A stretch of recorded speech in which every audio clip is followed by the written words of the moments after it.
always shouting. Why Jamaican politicians always shouting? Jamaican politicians are like, we want you to tell them, sir, if you come down to my constituency, I'll find out who run things down there. Can't start right up and blow them hard. Sound system start up. Boom, boom, boom, boom, boom. Woman them start dancing and wind up them body. That's how we do it. I'm talking to say, what the body? We are going down. We are going down.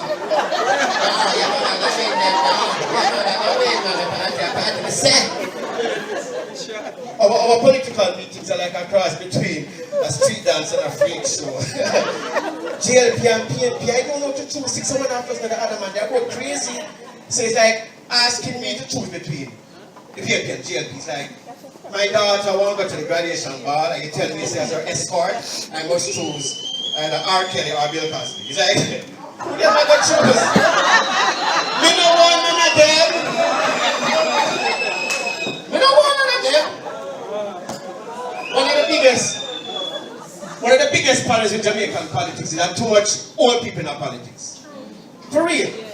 Me someone on the political platform did from here the common entrance. And right now I'm approaching menopause. I'm still up there. Garden house is like Jurassic Park. I mean, no disrespect to old people because I get old myself. But if you're old, I want the things like gardening and cactus gardening, needlepoint and crochet. Nothing wrong with that. But running the affairs of the country is a totally different ballgame. Because when you're old, you do things like forget stuff.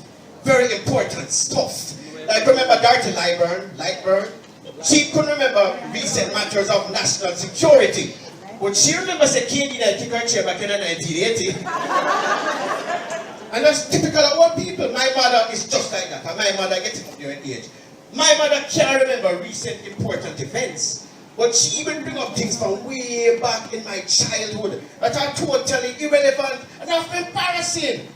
Like I will go to my mother's house with my children. My mother's a diabetic. And I'd be like, Mom, you took your diabetes medication today, Mom? And she'd be like,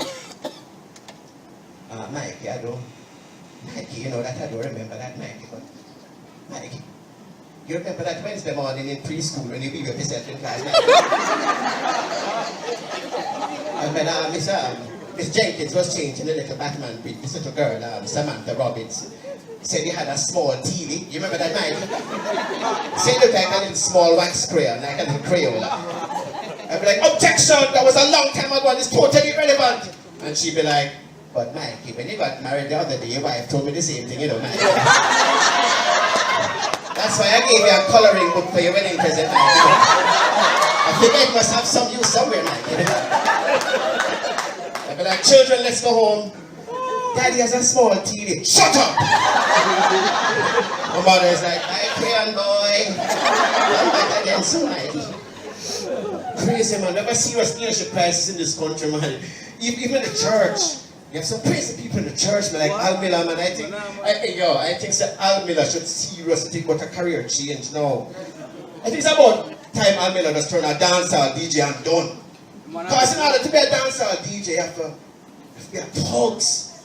You have to have street cred. And Al Miller fulfill all the criteria to be a thugs. Power with bad man.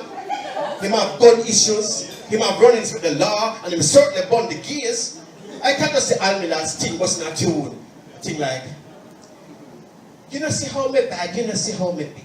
I mean, I don't want to give Judas the way.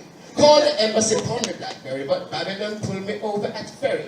Now somebody gonna take for me gun while me I try to pick some plum. But in a hellfire him I go bun for you don't know me a God favorite son. Hallelujah, praise God.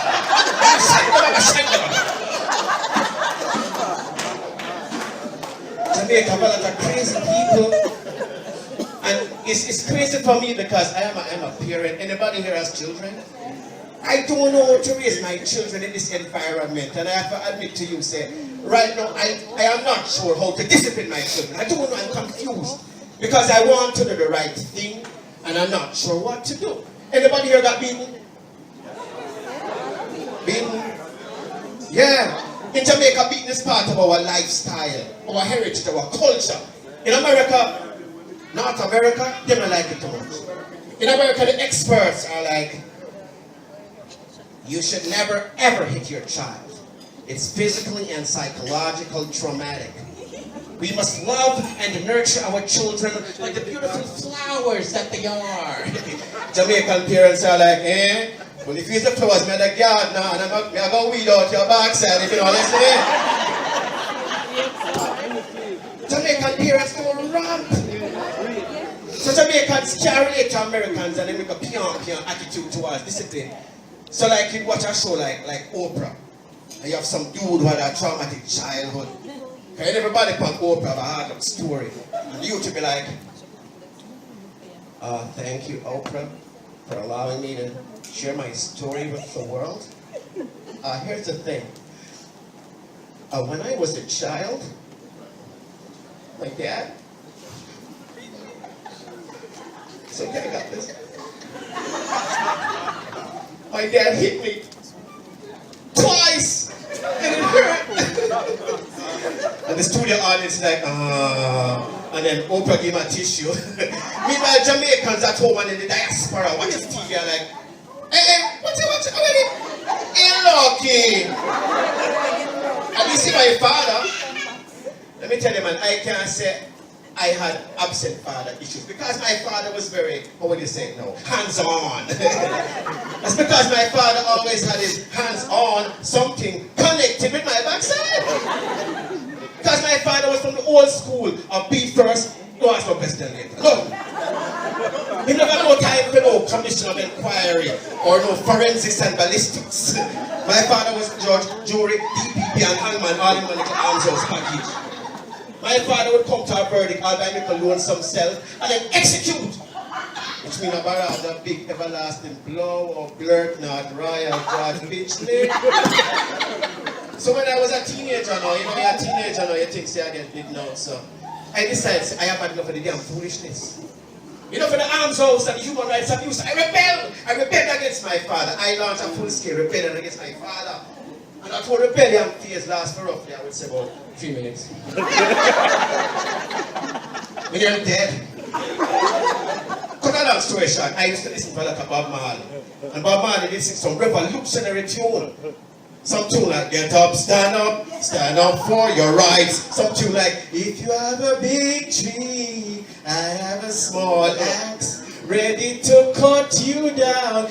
Hear them song me listen. 24/7, 365. Disciple myself, already myself to the revolution. Thank God it wasn't a device. It would have been. To cut a long story short, it all came to a head one Friday night.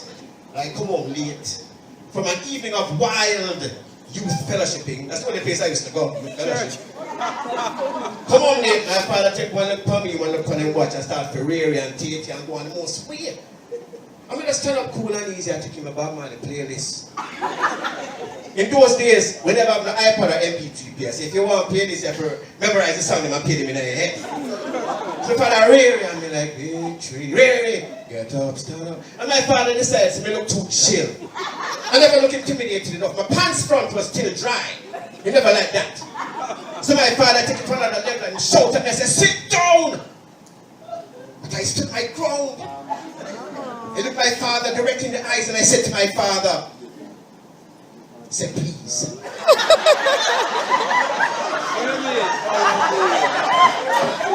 Kiss me around. Who tell me to say that? My father looked at me like this.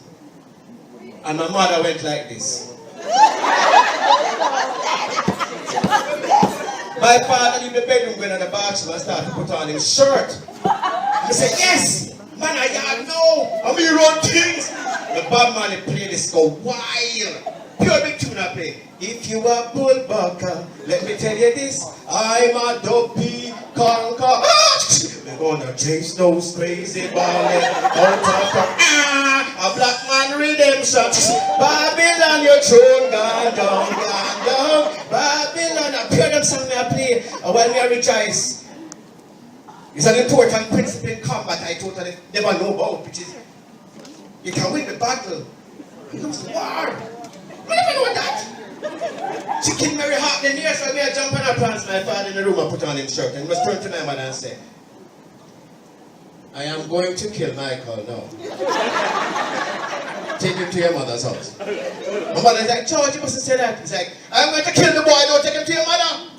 My father stormed out to the bathroom, marched to the bedroom, never touched me, walked straight past me, and head off in the overall direction of the tool shed.